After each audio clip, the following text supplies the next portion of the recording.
Baker Tilly Greenwoods is one of the oldest independent auditing, accounting and advisory firms in Cape Town, focused on navigating the complexities of transactions and the intricacies of compliance, risk management and financial reporting. In this series, we will guide you through the complexities of today's business landscape.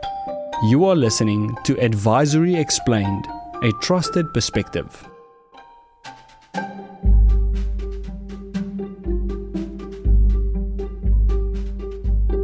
Welcome back to another episode of Advisory Explained, the podcast where we break down the complex world of business advisory into clear, actionable insights. I'm your host, Kosie Kritzinger, and I'm thrilled to have you with us today. In this episode, we're diving into a topic that sits at the heart of business transformation: corporate restructuring.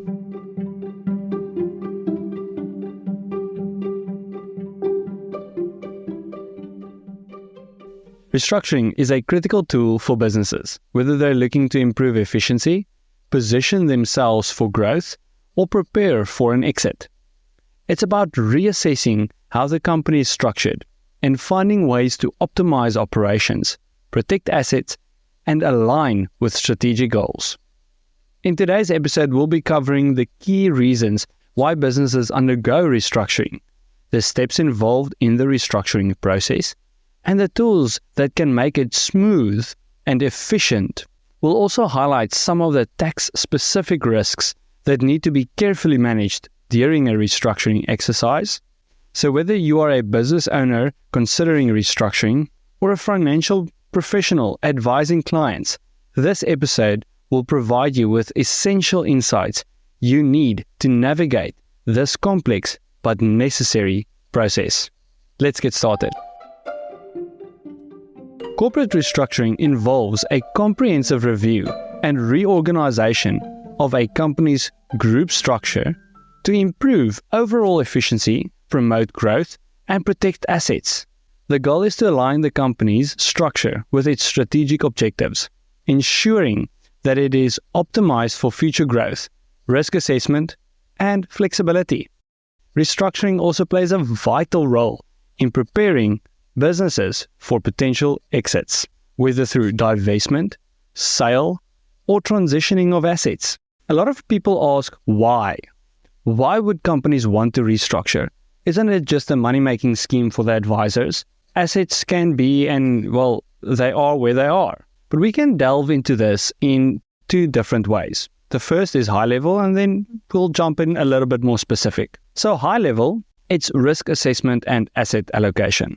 So a critical part of restructuring is a thorough analysis of risks and strategically allocating assets to optimize their financial outcomes. So, small example is your grandfather might have the farm, the piece of land in his personal name. Is that really the best place for the land to sit for a future and a succession planning exercise? Or should we maybe look at putting the land in a different vehicle? That's but one of the options.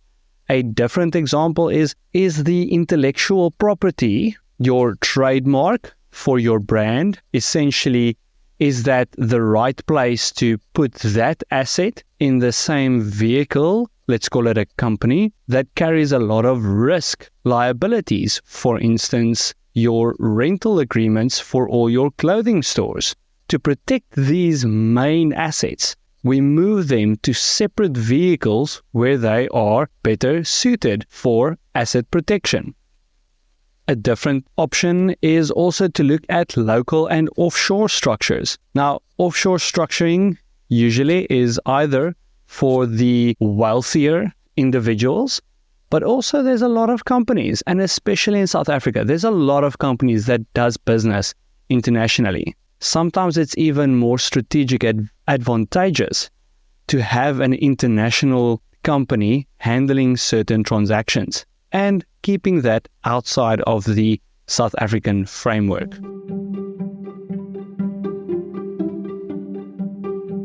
When we look a little bit more specific, there are four main reasons. The one would be inefficiency in the group structure. Over time, a company structure may become inefficient, leading to increased operational costs, redundancy, and poor resource allocation. Now, what does this mean? This means that you might have 3 or 4 different companies that you own, and in each of these you have similar functions happening throughout. By combining certain aspects in this, we can help you reduce costs and save on inefficiencies to improve and to get you closer to your strategic goals. Next up is growth prospects.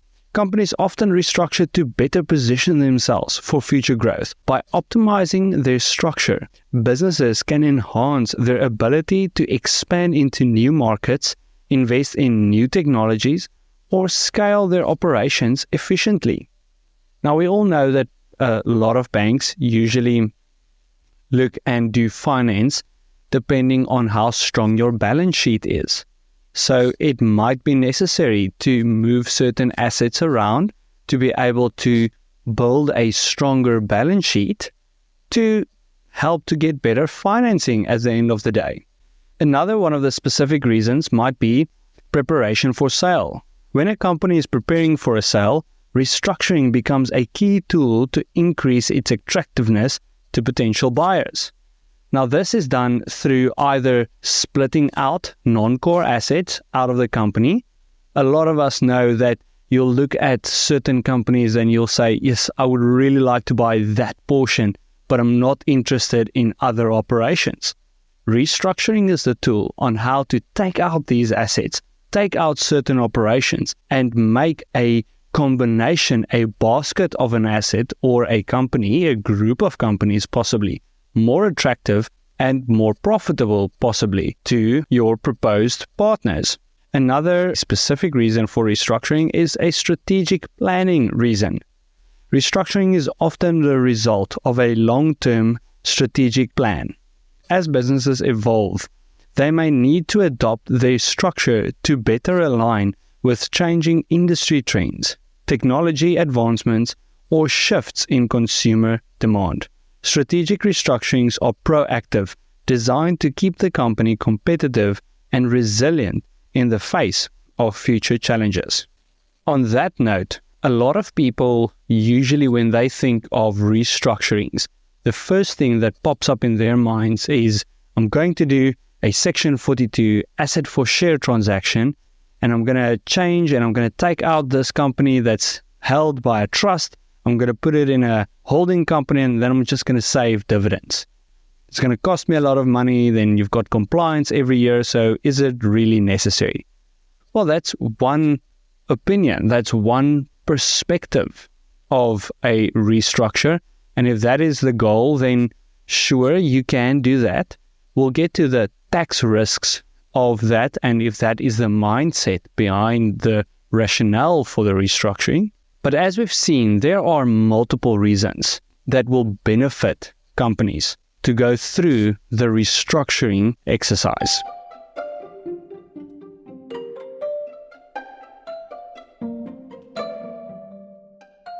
When we look at corporate restructures, there's a few key considerations that we need to take into account. These would be ownership structures, family and estate planning, taxation, BEE, cash flow, and future growth, and where to house that future growth. When we say ownership structures, it's essential to evaluate the current ownership structures to ensure that they are all still aligned with the company's goals. This could involve consolidating ownership, diversifying stakeholders, or adjusting shares to reflect the strategic direction of the company. Streamlining ownership can simplify decision-making and provide a clearer path forward for future growth. This also means, as an example, where we have transferred an asset out of multiple shareholders, putting it into a holding company purely for sale purposes in the future, so that potential purchasers only have to negotiate with 1 or 2 main sellers and not a large group of 12 or 15 separate individual shareholders at sale.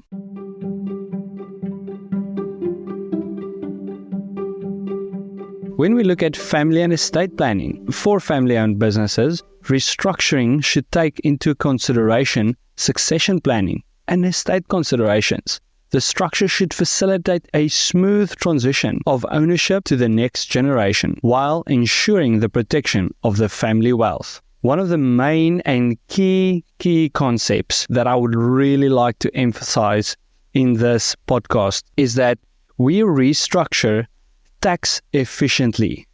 We do not restructure for tax purposes.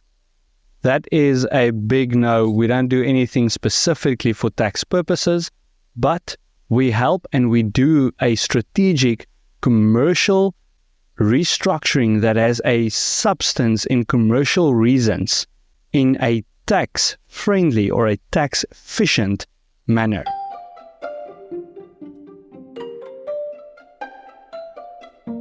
BE has a massive effect on a lot of companies in South Africa, including a lot of our clients. They require a certain level, a certain BEE rating to continue their business operations, or even they require a better BEE rating for future contracts and business operations. In restructuring, it's once again critical to ensure that we take the considerations of BEE into account when making decisions, so that we do not affect and we do not negatively affect especially your BEE rating, which might cause you to lose certain contracts. Therefore, understanding your environment and having an in-depth BEE department at the firm, as we do, has a massive benefit to you as a client when we go through a restructuring engagement with BEE as a consideration. Next up is cash flow. A lot of times these engagements could get quite expensive. It's a lot of time, it's specialists that go through it. So on the one side, there's costs on our side, and on the other side, it has costs to implement. For example, one of the restructurings that we recently completed was for a large property holding entity. They had multiple properties, and we had to split these companies and put specific types of properties together. Like we just mentioned earlier, we look at asset allocation, putting apples with apples and pears with pears. One of these companies had shares, industrial properties, residential properties, commercial properties, and that just made quite a big mess in the company, especially for tracking revenues and really ensuring that the right assets are placed in the right areas. So on the cash flow side, one of the big implementations was moving these companies on a practical system level within the company, all of these properties from the one system over to a new system in another company. That was quite a time and a costly exercise. So we have to consider that. We have to consider what is the effect that what we are busy with and what we are advising you with, what will that have on your cash flow, and will that negatively impact your business operations? Another consideration is future growth and where to put that future growth. Some of our clients come and sit with us and say, listen, I am busy planning to do an investment.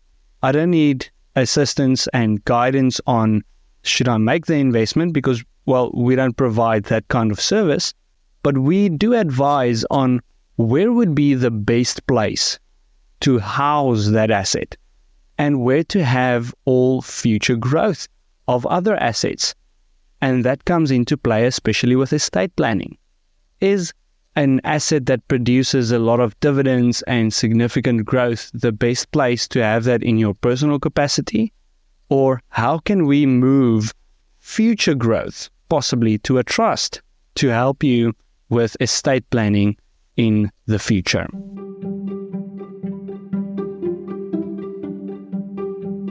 So there's roughly about 7 steps that we consider and that we go through on each restructuring. The first is we understand your need. What is your wants? What is your pains? And what is your needs?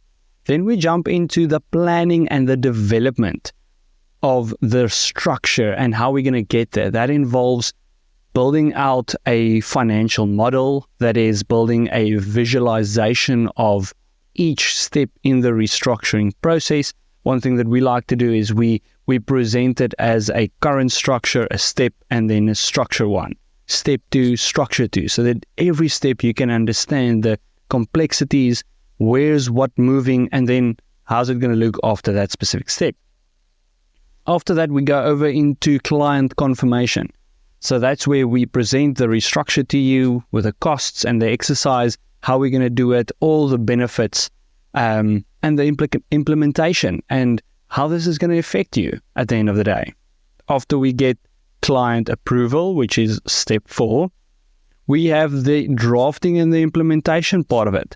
Usually with a lot of these transactions, it's corporate assets being moved around. Therefore, you need a lot of resolutions and contracts to be in place to be able to legally move these around. Step 6 is getting everything signed when we're done. That is a process on its own. Unfortunately, admin and compliance is part of the world and the game that we are in, so this is quite a big step. Usually, you have on a larger restructuring, you've got about 1,000 pages that needs to get signed between a lot of people. So that's quite an extensive exercise on its own. And lastly is the actual implementation. So this is where we change the share registers, we update your company secretarial documents, and then we lodge and we file with CIPC all the required updates. As in each and every industry, you have different tools, things that you have that help you make better decisions, how to do stuff more efficiently, and, well, answers to problems. So in restructuring, we also have tools. So we have essentially about 5 or 6 main tools that we utilize to do different transactions, etc., and how to implement restructurings. These can be split into the first of which is the corporate rules, which is in the South African Income Tax, Section 42 to Section 47. Then we use dividends. We use different type of sale agreements. We do loans and different type of loans. And then one of my favorite, and it's something that not a lot of people really understand, and usually a lot of people are quite afraid of it, but I have absolutely fallen in love with different classes of shares.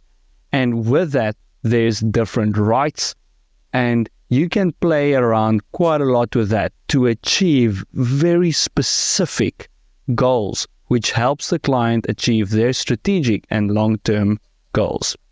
So on corporate rules, just to quickly name the 5 big corporate rules that we use is Section 42, that's an asset for shares. So in essence, you give me your assets and I issue you shares.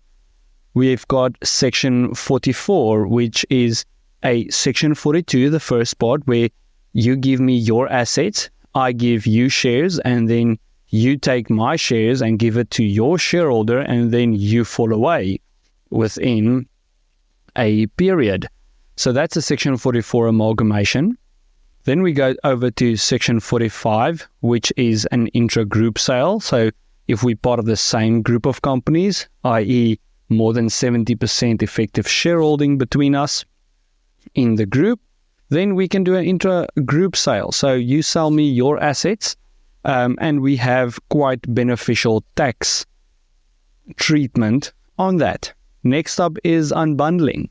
We've got a straight line structure, so we'll call it holding company, unbundling company, and unbundled company if we look at them from the top down all the way through.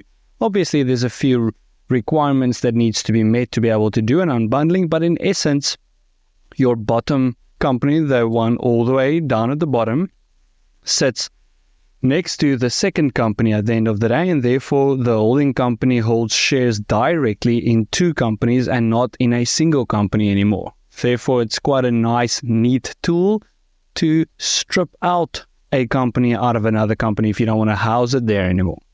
And then lastly is a Section 47 liquidation. So when you realize a company at the end of the day and you close it down, there's quite a lot of costs and tax that needs to be paid at that point in time. But if you do it through a Section 47 transaction, we can minimize a lot of that. There's some costs in it, but at least you've got the tax benefit. Obviously, on all of these, there's a lot of requirements that you need to meet before we can do the transactions, as well as stuff that has to happen afterwards. But these are quite interesting rules and tools that we can use. On dividends, I really like share buybacks. You need to not only just understand the tax side of it, but also the company's active effect of a share buyback. Loans, we can renegotiate different loan terms between group companies, between external companies. Also, capitalization of loans. That's where we take a loan and we change it into a share, essentially. Lastly, we've touched on it, share classes, A, B, C, D, and all the way down. Different share classes, and we draft and we build bespoke terms for each of these shares to create a specific need and a solution for that need.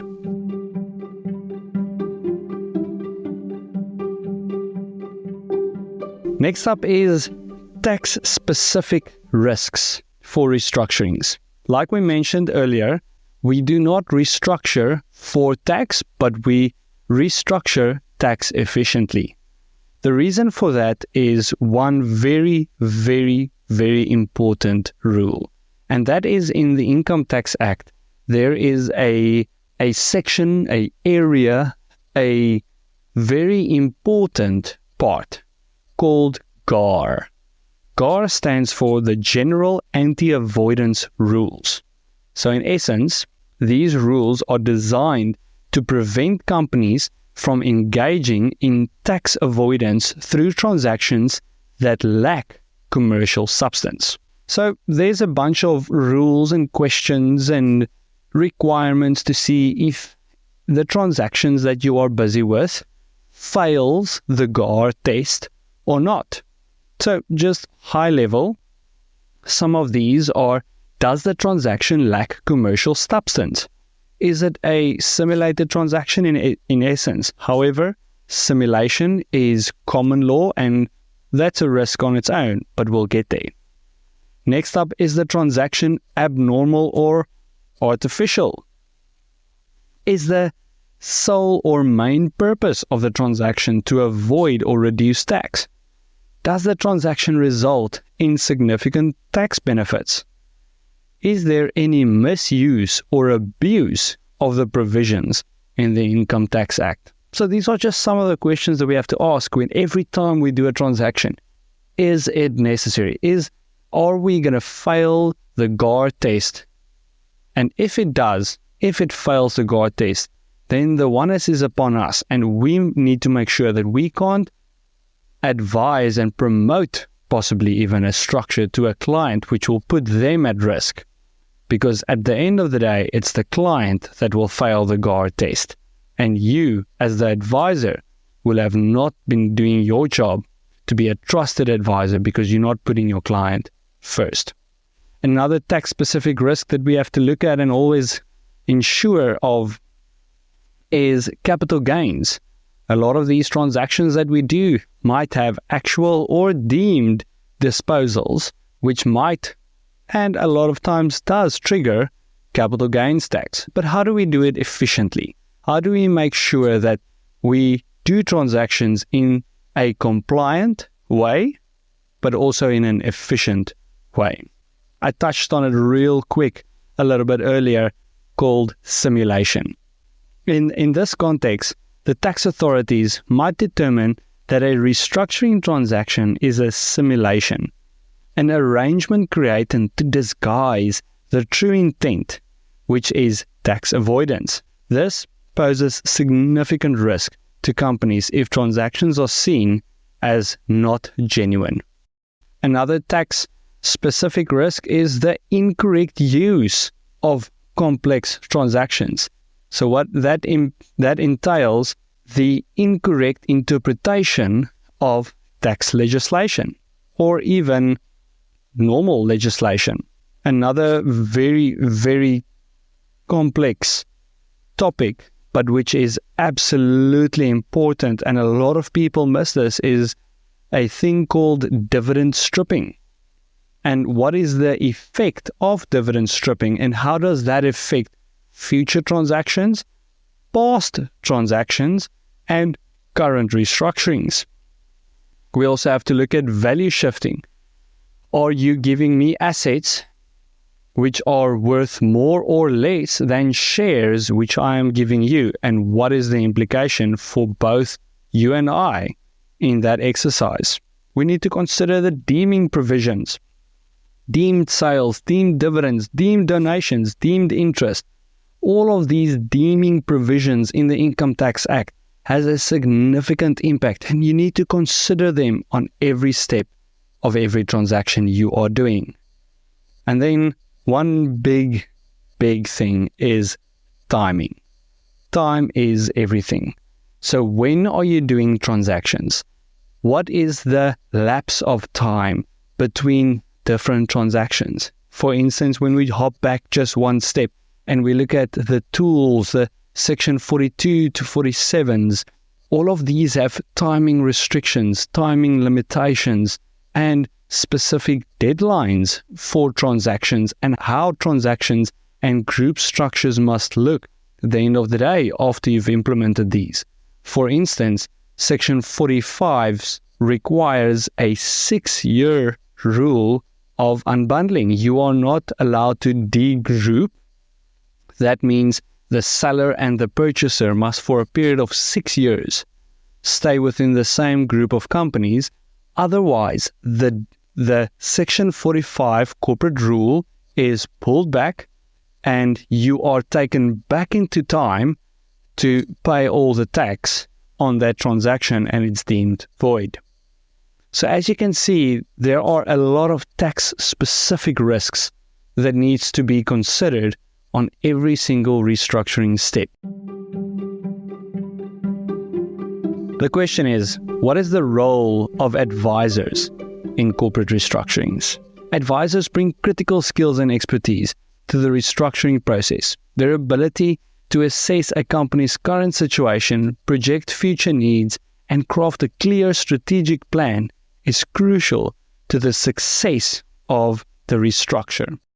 One of the main roles of an advisor is to bring expert technical knowledge on multiple fields to every transaction. This includes tax, accounting, legal, BEE, exchange control, etc. Just to name a few, every restructure, for argument's sake, will have a tax effect. How do you actually complete what we have just done on a tax return? Your advisor should be able to assist you with that. A lot of these restructurings have quite complex accounting that has to take place. Therefore, your advisor needs to be able to advise you in exactly each and every step, how to account for this, so that at the end of your financial year, your auditor can sign off on what you did throughout the year. Legal, drafting of agreements, resolutions, and managing the regulatory filings. BEE compliance is absolutely crucial, especially in South Africa. And then the one big thing that not a lot of people have experience on, in-depth knowledge on, and really knows how the process works, and that's called exchange control. So in South Africa, we unfortunately are governed, in my opinion, by the Reserve Bank. So it has its very good sides, but also it makes the process for doing international business a bit slow and a bit difficult. And It's just another compliance hop that you have to go through. We know it's required, so we comply with it. But your advisor is required, in my opinion, to be able to navigate those waters with you, to take your hand, to show you, listen, this is what is required, how to create the correct, we like to call it pack of documents, which needs to be submitted for a quick and easy process to make sure that your international transactions, dealings, and funds that needs to flow is done so efficiently. If you hold on to this podcast and you keep on following us, we'll bring on 2 separate individuals who will be assisting and will be guiding us through some of the complexities that not just touches on exchange control, but on Forex itself.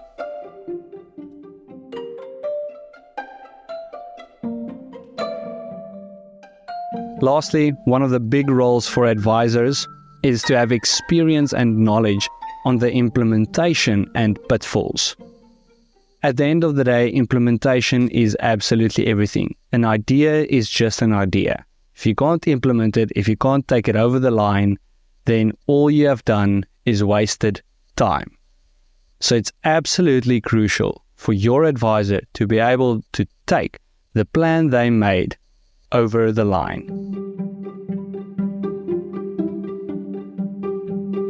This brings us to the end of today's episode on corporate restructuring. We've covered a lot of ground, from understanding why businesses restructure to walking through the critical steps in the process, and even highlighting the importance of using the right tools while ensuring compliance with all fronts: tax, BE, legal, and beyond. Restructuring isn't just about making changes for the sake of change. It's about strategically positioning your business for the future. It's about protecting your assets, building resilience, and optimizing for growth while staying fully compliant. Whether you're planning for expansion, managing risk, or preparing for a sale, the steps we've discussed today are essential in guiding your decisions. As always, the key takeaway here is that restructuring is a tailored process. Each business is unique, and the right structure can unlock efficiency, value, and long-term sustainability. If you're considering restructuring, make sure you have the right advisors by your side to guide you through each step with the expertise and clarity. Be sure to subscribe so you don't miss out on any future episodes where we break down even more critical topics. Until next time, I'm Kosie Kritzinger, and we look forward to guiding you in your business journey. Thank you for listening to Advisory Explained, a trusted perspective, a podcast by Baker Tilly Greenwoods. If you enjoyed this episode, please share it with others and reach out to us via our website, bakertillygreenwoods.co.za.